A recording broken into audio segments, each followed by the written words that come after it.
ఇంట్లో 5గురు పిల్లలుంటే సందడి సందడిగా ఉంటుంది. ఈ 5గురు పిల్లల్లో ఎవరు ఎక్కువ అల్లరి చేసేవాళ్ళు?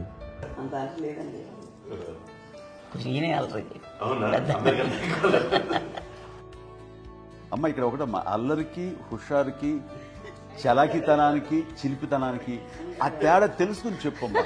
అల్లరంటే ఇప్పుడు నా ఇమేజ్ ఏమైపోద్ది, అల్లరంటే అల్లరుడు అని, నేనేమో చాలా రావుడు మంచి బాలుడు అనేలాగా నా ఇమేజ్ ఇది. నేను అలాగే చెప్తుండేవాడిని. నా ఉద్దేశం అదే. నేనేమో అల్లరి నన్నే అంటే చలాకితనం అమ్మ అల్లరు అనుకునేది. లేదండి, ఎక్కువ హుషారు కానీ చాలా బాగుండేవాడు అబ్బాయి. ఇంట్లో పనులన్నీ మీకు సాయంగా ఉంటాయి? అవునండి, వాడే చేసేవాడు. అది ఇంట్లో ఎవరు ముట్టుకునేవాడు కాదు. మా నాగబాబు అస్సలు ముట్టుకునేవాడు కాదు. అన్నిటికీ నాకు ఆయన సహాయమే పాపం. నాన్న ఆయన ఉద్యోగం వెళ్ళిపోయారు. నేను పాక్కుంటూ అలాగా వెళుతూ వెళ్ళిపోయాను, నాకు తెలియదు.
మరి నాగబాబు పాపం ఏముంది, తిన్నట్టు ఇష్టం. మరి అన్ని రకాలుగా నాన్న కోసం చేసి పెడుతుంటే మరి తను ఇష్టపడక అలా లేకపోతే కోపడక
అక్క చెల్లెళ్ళకి ఇచ్చిన సలహా ఏంటి?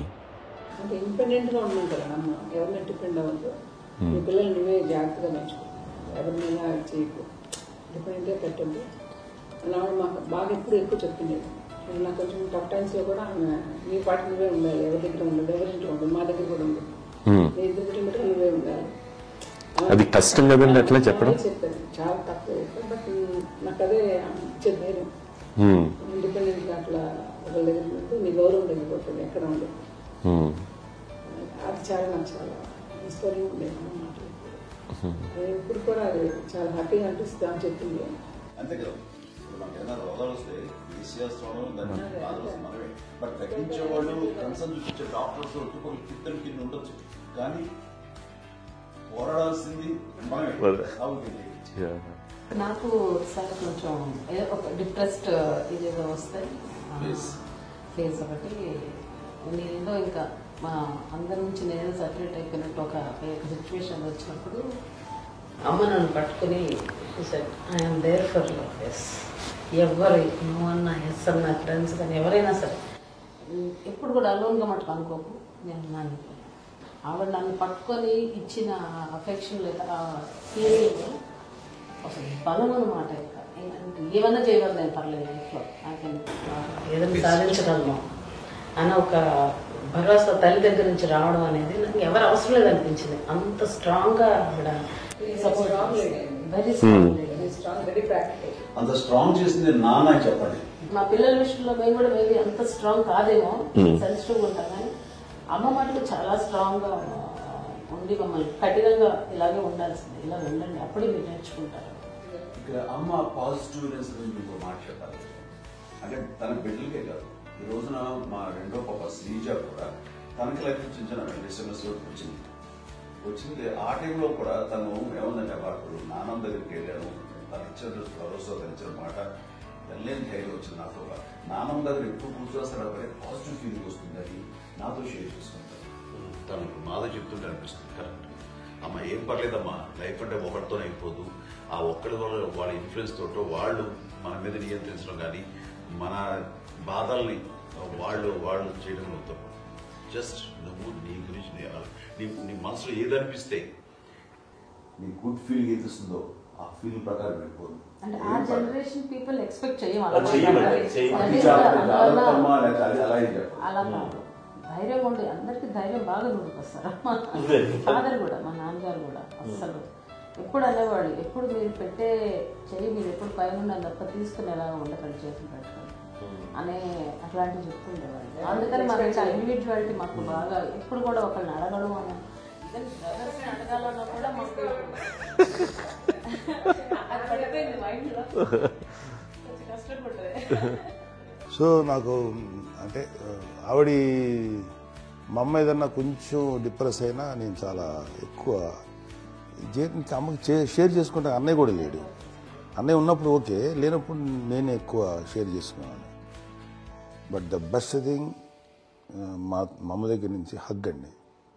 ఈరోజు కూడా మా అమ్మని హగ్ చేసుకోకపోతే అంటే అది నాకు మా అందరిలోనూ, అంటే ఆవిడ పెద్ద చదువుకున్న వ్యక్తి కాదు, పెద్దగా బయటికి వెళ్ళి నా ఎక్స్పోజర్ కాదు, కానీ ఇవాళ అన్నయ్య కానీ విజయ, మాధవి, నేను, కళ్యాణ్ బాబు ఈ రోజుకి టుగెదర్గానే ఉంటాం. మేబీ మాకు కొన్ని విషయాల్లో నాకు మా మాధవ్కి డిఫరెన్స్ ఆఫ్ ఒపీనియన్స్ ఉండొచ్చు, మా చెల్లికి మా అన్నయ్యకి అట్లా ఉండొచ్చు, ఉంటుందండి ఫ్యామిలీ అన్న తర్వాత. కానీ ద ఇన్విజిబుల్ బాండేజ్ మా అమ్మ ఇచ్చింది, ఆ లవ్ అండ్ ఎఫెక్షన్, హగ్, అవన్నీ ఆవిడ నాన్ వెర్బల్ అడ్వైజ్ ఏంటంటే అందరూ అలా కలిసి ఉండాలనేది ఆవిడ నుంచి మేము నేర్చుకోవాలి. అది ఇట్స్ ఇస్ నాట్ వర్డ్లీ, అది నోటి మాట కాదు, అది వెర్బల్గా కాదు, నాన్ వెర్బల్గా చెప్పినటువంటి. సో అందుకని అది మాకు గొప్ప, మేమందరం ఇప్పుడు అలా ఉండడానికి కారణం, అంత కలిసి ఉండడానికి కారణం, మెయిన్ కారణం మా అమ్మ అండి. అది సో అందరూ ఉండాలనేది మా అమ్మ అడ్వైస్. ఇప్పుడు కూడా నేను ఎప్పుడైనా ఏదైనా ఫీల్ అయినా, అన్నయ్య ఫీల్ అయినా, లేదు నాన్న అట్లా వదుకు, ఇట్లా ఉండండి, ఇట్లా ఉండి ఇప్పటికీ చెప్తుంది. మేము ఎవరైనా ఎప్పుడైనా మా చెల్లితో గొడవపడ్డా అనుకోండి,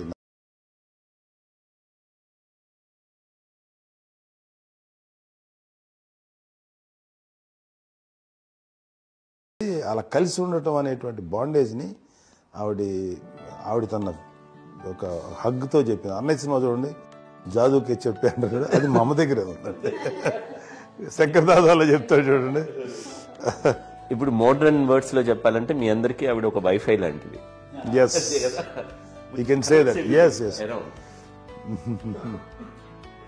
ఇంకొక అడ్వైజ్ కట్టండి, అమ్మ విషయంలో నేను గొప్పగా ఫీల్ అయ్యేది, కానీ చాలా మంది పెద్దలు రిటైర్ అయిపోయి విశ్రాంతి తీసుకుంటున్నటువంటి పెద్దలందరూ కూడా ఆచరించే విధంగా ఒక విషయాన్ని నేను గమనించాను. ఇప్పుడంటే నా దగ్గర ఉంటుంది కాబట్టి ఉన్నాను. అమ్మ విడిగా ఇంకొక ఇంట్లో ఉండేది, 9 సంవత్సరాలు నాన్నగారు దూరమైన దగ్గర నుంచి ఉండేది. 5 సంవత్సరాలు ఒంటరిగా ఉండి నన్ను బిడ్డలందరూ ఎవరు మా నాన్న వెళ్ళిపోయారు, నేను ఒంటరి అయిపోయాను అన్న ఫీలింగ్ అమ్మ ఎప్పుడు ఉండేది కాదు.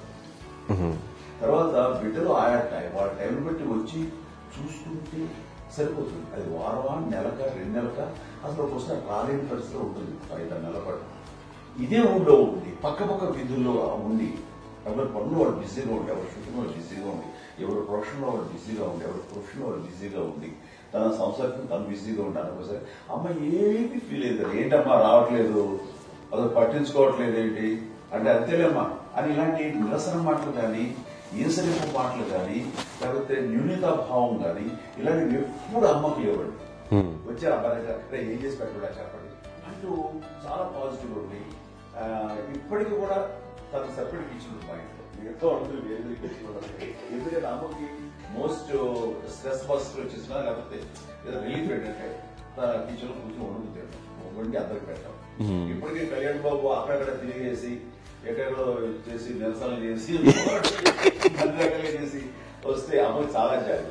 ఆడేదో ఇక మేము గుడ్లా కష్టపడుతున్నాం, ఆడి ఎంతలో వెళ్ళేదో మీ టీవీలో వాటిలో అది ఎక్కువగా చూపించేసరికి వాడే కష్టపడతారు, మేము కష్టపడలేదు ఫీల్ అమ్మకి. అందులో వాడు రాగానే ఎలా వచ్చావా అని అమ్మ ఎక్కడ కళ్యాణ్ బాబు అంటే ముందు అమ్మను కానీ ఎక్కడ కళ్యాణ్ బాబు తను ఎక్కడ ఉంటాడు ఏముంటాడు తెలుసు అది చేస్తారు. అయితే తను వాడికి ఇష్టమైన బిర్యానీ అవి చేసి చక్కగా పంపించి అన్ని చేస్తుంది. అట్లాగా బిడ్డలకి పెట్టడమే తప్ప బిడ్డల నుంచి ఈ వయసులో ఎక్స్పెక్ట్ చేయడం లేకపోగా కొంచెం పట్టించుకోవట్లేదు అనే ఒక న్యూనత భావంలోకి వెళ్ళిపోయి సైకలాజికల్ డిప్రెస్ అయ్యే మదర్ మొత్తం కాదు. ఆ రకంగా మనందరికీ భరోసా. మేము కూడా పెద్ద అయినా బిడ్డలు వాళ్ళ ప్రవృత్తి ఉద్యోగరీత్యా వాళ్ళ వృత్తిరీత్యా వాళ్ళు దూరం అయిపోయి మనల్ని చాలా కమ్యూనికేషన్ గ్యాప్ వచ్చినా సరే బిడ్డలు నాకు దూరం అయిపోయి పట్టించుకోవట్లేదు. ఇలాగే చూసాము వెళ్ళి ఎంత ఇదిగా ఉండేవాళ్ళు గురించి ఇప్పుడు ఏమైపోయాను అన్న ఇంత పిక్చర్ బాధపడలేదు వాళ్ళకి అంటూ నెగిటివ్ సైడ్ ఆలోచించే విధానం లేనే లేదు. అది మా అందరికి ఎంత కంఫర్టబుల్ అంటే అంతే కదా. చూసుకోకపోతే మాధవ్ చూసుకుని మాధవ్ లేకపోతే నాగబాబు వెళ్తుంటాడు కడియడం వల్ల మా విజయ్ చూసుకుంటున్నది. సరే నాకు కళ్యాణ్ బాబు తను చూసుకుంటాడు. ఇలా ఎవరో కూడా వెళ్తూ ఉంటాం. అమ్మ మాత్రం అది వెరీ గుడ్ హెల్దీ. నేను చాలా మంది తల్లిదండ్రులు చూశాను, వాళ్ళు చాలా ఇబ్బంది పడుతుంటారు. పట్టించుకోవడం తెలియదు, అర్థం చేసుకోగలము కానీ వాళ్ళు వస్తే బాగుంటుంది కదా అనేది ఉంటుంది. ఫీల్ అవుతారు. అలాంటి ఫీల్ ఏం లేదు. బిడ్డలు వస్తే వాళ్ళు ఏం చేసి పెట్టాలా అనే ఆలోచన అది ఇద్దరికి కలిగి చాలా మంది ఆచరించాల్సిన ఒక విషయం అనుకుంటాను. చిన్నప్పుడు అన్ని ఆనందాలేనా, మర్చిపోలేని దుఃఖాలు కూడా ఏవైనా ఉన్నాయా? అమ్మ చెప్పాలంటే ఓపికకి, గృహిణిగా తన బాధ్యతలు నిర్వర్తించడానికి అండ్ అన్ని రకాలుగా టేకింగ్ కేర్. దీనికి ఒక మంచి ఉదాహరణ నేను చెప్పగలను. అది తలుచుకున్నప్పుడు నాకు చాలా ఉద్యోగంగా ఉంటుంది, నాకు చాలా ఖండితలు వచ్చేస్తుంది. అమ్మకి మేము 5 బిడ్డలు అండ్ పురిట్లోనూ 1 year పెరుగో 2.5 years పెరుగో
ఒక బ్యాడ్ న్యూస్ నాసు వచ్చింది. తెల్లారికి కాన్షియస్ పోయింది, ఏం చేయాలో తెలియదు. అమ్మ వయసు చిన్నది. ఇద్దరు తీసుకుని ఆ బిడ్డని నేను ఒళ్ళో పెట్టుకుని శవాన్ని డెడ్ బాడీ రిక్షాలో ఇంటికెళ్ళ ఇప్పటికీ నాకు గుర్తు ఆ విజువల్స్. అని నాన్నకి తెలియదు ఏ విషయం, నాన్న ఎప్పుడు వస్తారో తెలియదు, ఎలా కమ్యూనికేట్ చేయాలో తెలియదు. అది తీసుకుని వెళ్ళిన తర్వాత ఇంట్లో గొడవ పెట్టుకుంటే ఏం చేయలేదు. చుట్టుపక్కల ముస్లిం సోదరులు ఉండేవాళ్ళు ఫ్యామిలీస్. అంటే మసీదు కొన్నూరు మసీదు పక్కన నా ఇంట్లో ఆనుకుంది. ఆ ఇంట్లో అందరూ వచ్చి చూసేవాళ్ళు, వాళ్ళే హెల్ప్ చేసేవాళ్ళు. ఏం చేయాలో తెలియదు. నెక్స్ట్ నెక్స్ట్ రిచువల్స్ ఎలా చేయాలో, కంపకాలు ఎలా చేయాలో తెలియదు. అందరూ చిన్నపిల్లలే. తను చిన్నది, మిగతాందరూ పసివాళ్ళే. సో అలాంటి పరిస్థితుల్లో కమ్యూనికేషన్ చుట్టుపక్కల వాళ్ళు మీరు వచ్చి చేయాల్సిన కార్యక్రమాలు చేశారు. ఆ సమయం నాకు ఎక్కడో కమ్యూనికేట్ చేసి డిపార్ట్మెంట్ ద్వారా నాన్న వచ్చేసరికి అన్నీ అయిపోయింది. ఇప్పటికీ నాకు ఇంటిగా మేము ఇలా ఎన్ని పురుషులు ఎన్నుకుంటున్నామంటే ఎలాంటి ఇది లేకుండా జాగ్రత్త అనే ఒక హెచ్చరికలాగా చేస్తూ మీరు పంపించాలని సపోర్ట్ చేశారు. కానీ ఇప్పుడేస్తే నా మీద ఎంత నమ్మకం, నేను ఏం నిర్ణయం తీసుకున్నా మరో మాట అంటే తనకి హాస్పిటల్ పెద్ద ఫోబియా. నేను ఎక్కడికి వస్తాను హాస్పిటల్ కదా. ఈ మధ్య కాలంలో సరే అమ్మ మోకాల ఆపరేషన్ జరిగింది. అమ్మ నువ్వు కొంత బాధపడుతున్నావు, అసలు ఈ రోజున వచ్చిన మెడికల్ అడ్వాన్స్మెంట్ నీకు అసలు ఏ బాధ తెలియకుండా మోకాల ఆపరేషన్ రీప్లేస్ చేస్తారు అని వీళ్ళందరూ చెప్పాలి భయపడతాను. ఎందుకంటే ఫస్ట్ ఎలా సపరేట్ అవుతాను ఎలా చెప్పాలి ఒక్క వీళ్ళంతా కలిపి నీ మాట వింటారు, మాట మీద నువ్వు చెప్తే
కాదు. అమ్మకి ఎప్పుడు ఏంటంటే ఒక ఇదే పని చేయడని, అంతే. నిజంగా ఏ పని చేసేవాడు కాదు. అవునా? లేదు లేదు లేదు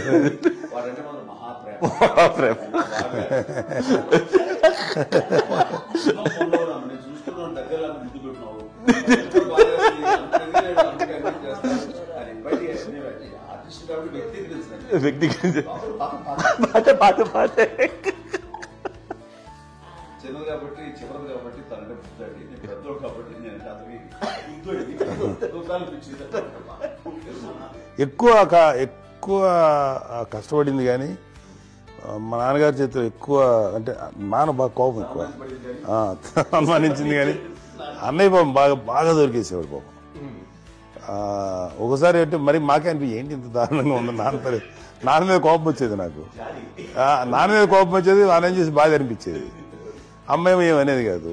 సరే అయినా సరే ఎప్పుడు కూడా పోనీ అన్ని చేసినా మళ్ళీ తను హైపర్ యాక్టివ్ అన్నయ్య ఫుల్. ఇప్పటికీ ఉన్నాడు. ఇప్పుడు ఈ రోజు కూడా అదే అన్నయ్య సేమ్ హైపర్ యాక్టివ్. యూజువల్గా పెద్ద కొడుకు కొంచెం అంటే సూపర్గా ఒక నిదానంగా ఉంటాడు అంటారు. బట్ అన్నయ్య దాని జస్ట్ ఆపోజిట్. యూజువల్గా ఆఖరి పిల్లలు హైపర్ యాక్టివ్ ఉంటారు, అన్నయ్య పుట్టడమే భయంకరమైన హైపర్ యాక్టివ్. ఒకప్పుడు అమ్మాయిల్ని ఎక్కువగా బయటికి పంపించేవాళ్ళు కాదు, అబ్బాయిల మీద కూడా అనేక ఆంక్షలు ఉంటూ ఉండేవి. మీ పిల్లల్ని అలా ఆంక్షల మధ్య పెంచారా, లేకపోతే పూర్తి స్వేచ్ఛనిచ్చారా? అంటే మాకు మా నాన్నగారు కానీ మా అమ్మగారు కానండి మాకన్నా చాలా బ్రాడ్ మైండ్ ఉన్న వ్యక్తులండి. ఎందుకంటే పిల్లలు ఎక్కడన్నా బయటకు వెళ్తే ఇప్పుడు మేమైతే భయపడిపోతాం. మా విజయ్ కానీ మా చిన్న చెల్లి అన్నయ్య నేను అందరం కూడా ఇవాళ ఉన్న పరిస్థితిలో వాళ్ళు ఎప్పుడు భయపడేవాళ్ళు కాదండి. ఎక్కడికి వెళ్తాను వెళ్ళనిచ్చేవాళ్ళు, లేట్ అయినా అసలు ఏమనేవాళ్ళు కాదు. లేకపోతే ఏదైనా మోటార్ బైక్లు వేసుకున్నాం, లేకపోతే కారులో ఎట్లా పడితే ఎట్లయినా సరే ఏమనేవాళ్ళు కాదు. వాళ్ళు తెలియకుండానే మాకు ఒక ఫ్రీడమ్ ఇచ్చారండి. సో దట్ అదే ఆ ఫ్రీడంలో భాగమే అన్నయ్య కానీ ఇండస్ట్రీకి వెళ్ళాలంటే కూడా ఒక వ్యక్తి ఒక కొడుకు ఒక గొప్ప కెరీర్ని పర్సూ చేసుకుంటూ వెళ్తున్నప్పుడు నాన్నగాని అమ్మగానే ఓపెన్ మైండ్ తోటి అసలు నువ్వు వెళ్ళి నాన్న ఎంతకాలం వెళ్తావచ్చు, నువ్వు ప్రయత్నించని చెప్పి అలా వదిలేశారండి. అన్నయ్య కూడా ఏంటంటే మోస్ట్ రెస్పాన్సిబుల్గా వెళ్ళి చాలా మేజర్ అమౌంట్ అన్నయ్యకి కూడా పెద్ద అమ్మకు వందలు ఇచ్చేది కాదు. కరెక్ట్గా ఆ ఇన్స్టిట్యూట్లో చదువుకునేటప్పుడు ఎంత ఇవ్వాలో కరెక్ట్గా ఇచ్చేది. తనకి ఎక్స్ట్రా ఖర్చు పెట్టుకుంటే అంటే అట్లా ఉండేది. అంతే కదా, అంత జాగ్రత్తగా అన్నయ్య కూడా అంత రెస్పాన్సిబిలిటీగా రెసిప్రోకేట్ అయ్యి చేసి అందువల్ల మా అమ్మ నమ్మకం మా అమ్మగారి మా నాన్నగారి నమ్మకాన్ని అంటే ఎప్పుడు అది ఇంత నమ్మకానికి 10 times ఇచ్చాడు. ఏ వయసెస్ వైపు కానీ ఏ అలవాట్ల వైపు కానీ ఎందులో ఇండల్జ్ అవ్వకుండా నాకు నేనుగా నియంత్రించుకుంటూ సరైన మార్గంలో వెళ్ళేలాగా నాకు వెళ్ళడానికి లోపల ఆ స్ట్రాంగ్ థాట్ అడగానే వాళ్ళు రెసిస్ట్ చేస్తే ఇచ్చారని ఆపేశారు అని ఏదో చిన్న రిలక్టెంట్ ఫీలింగ్ ఉంటుంది. వాళ్ళ మీద చిన్న కోపం నిరసన ఉండేది. వాళ్ళు అలా లేకపోవడానికి వాళ్ళు వెంటనే అడిగిన వెంటనే జాగ్రత్త అనే నిర్ణయం ఉండేది. కానీ జాగ్రత్త అని హెచ్చరిక చేయడంతో నాకు మరింత బాధ్యత తిరిగి గుర్తు తిరిగి నేను నడుచుకుంటూ వెళ్ళాను. కాబట్టి అది నాకు ప్లస్ అయింది వాళ్ళ దగ్గర. అంటే మదర్ అంటే తల్లి అనే కాదు, మదర్ ఫిగర్ ఎవరిచ్చినా సరే అది నానైనా తల్లితో సమానం అనుకుంటాను. నాగో చెప్పినట్టుగా అట్లాగా అలసిపోయి వచ్చిన నాకు కాళ్ళు నొక్కుతుంటే నాకు భయం వేసేసేది. ఆ తర్వాత పడుకో గలవాయించేవాడు. అది కూడా కోపం అంటే ఉదాహరణ అంటే మళ్ళీ అదే నాకు తిడతారు కాపు పడుకుని ఎక్కడ నిద్ర వస్తాయండి నాన్న. సో ఆ రకంగా నాన్న తన ప్రేమ చూపిస్తుంటాను. ఆ తర్వాత గోండా టైప్ లో కూడాను నేను ట్రైన్ కింద వెళ్తుంటే నాన్న అక్కడే ఉన్నారు, రాజమండ్రి దగ్గర ప్రాంతం.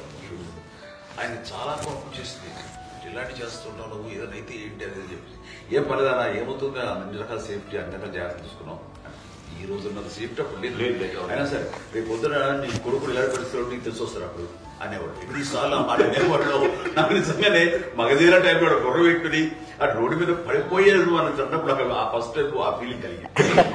అలాగే పీటర్ హెయిన్స్ అనేవాడు ఫస్ట్ మగధీరలో జంప్ చేస్తారు, మోటార్ బైక్ జంప్ చేసినప్పుడు ట్రైల్లో పీటర్ హెయిన్స్ అంత హైట్ నుంచి 20 feet 25 feet హైట్ నుంచి పడిపోయి మొత్తాన్ని బోన్స్ ఎరగొట్టుకుని వాడు 7 నెలల వాడు హాస్పిటలైజ్ అయ్యాడు. అది వీడైతే ఏమో తలుచుకుని భయం వేసేసేది. అప్పుడు నాన్న గుర్తుకొచ్చేవాడు, ఓహో వాళ్ళ టెన్షన్ ఇంతే లేవు, మనకి మన కొడుకు వస్తే తెలియదు ఈ మాట నాన్న ఎప్పుడు అన్నారంటే స్వీట్ మెమరీస్. అత్త కోడళ్ళ మధ్య అనుబంధం ఎలా ఉంటుంది? సురేఖ్ గారితో మీకున్న అనుబంధం గురించి చెప్తారా? మాకండి కోడలు కాదండి, నా కూతురండి. అంత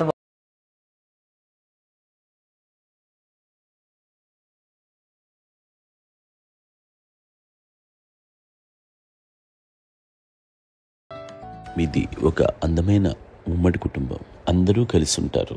ఇంత ఆనందంగా ఉండడానికి కారణం ఏంటి? దీనికి పునాది ఎవరే వేశారు? మా నాన్నగారి క్వాలిటీ నేను ఎగ్జాంపుల్ చెప్పగలను. అమ్మ వాళ్ళ ఇంట్లో పెద్దది, వాళ్ళ నాన్నగారు అంటే మా తాతయ్య గారు ప్రొహిబిషన్ డిపార్ట్మెంట్ లో సిఐగా ఎస్ఐగా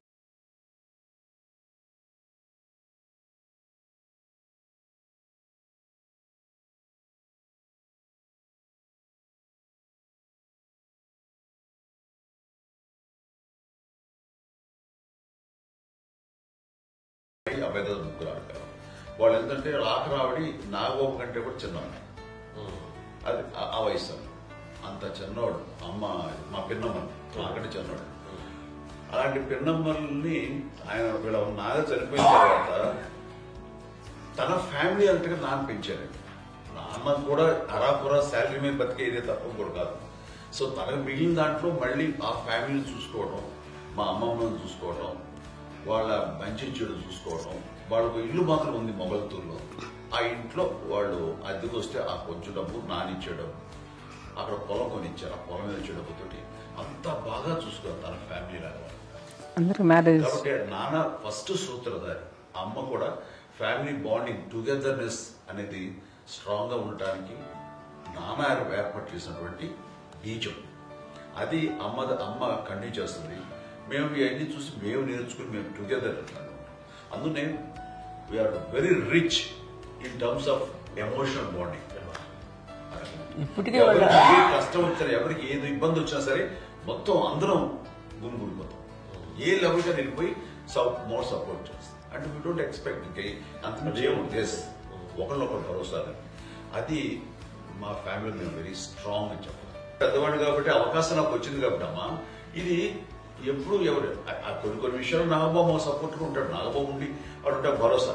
అలాగే ఆడపిల్లలు మీ అందరిలోనూ అమ్మని ఎవరు ఎక్కువ జాగ్రత్తగా చూసుకుంటారు?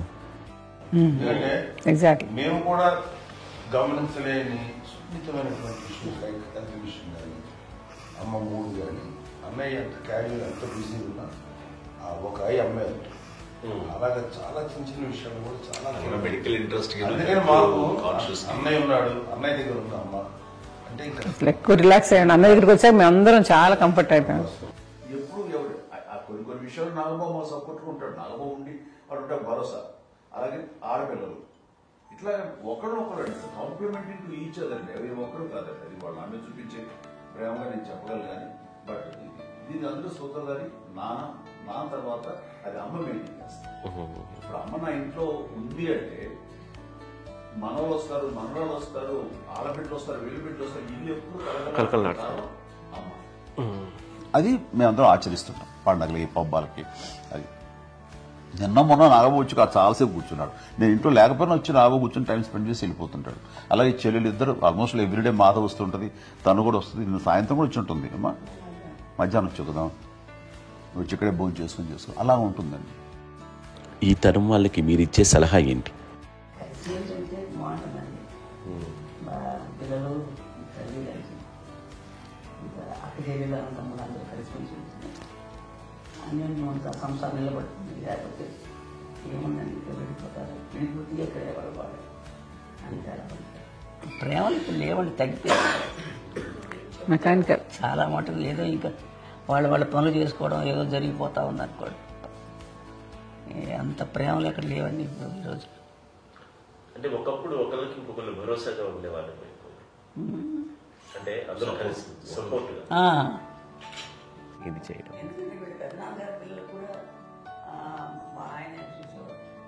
మా నాన్నగారు అన్నయ్య వాళ్ళ బిడ్డలు కూడా ఇక్కడే ఉన్నారు.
ఎన్ని ఆస్తులు వచ్చాయి ఫిజికల్ గా అనే దాని మీద కంటే కూడా ఇవి ఆస్తిగా తీసుకుంటూ నిన్ను విలువ ఎరిగి గుర్తెరిగి దాని ప్రభావం తెలుసుకుని అది గనక మనం ఇచ్చిపుచ్చుకుంటే ఫ్యామిలీలో అంటే దాని మించిన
మా చెల్లెలు కూడా వస్తే నేను అనుకోవట్లేదు, సూర్య కూడా ఉంటుందని నేను అనుకోవట్లేదు. అలాంటి గొప్పగా ఇది.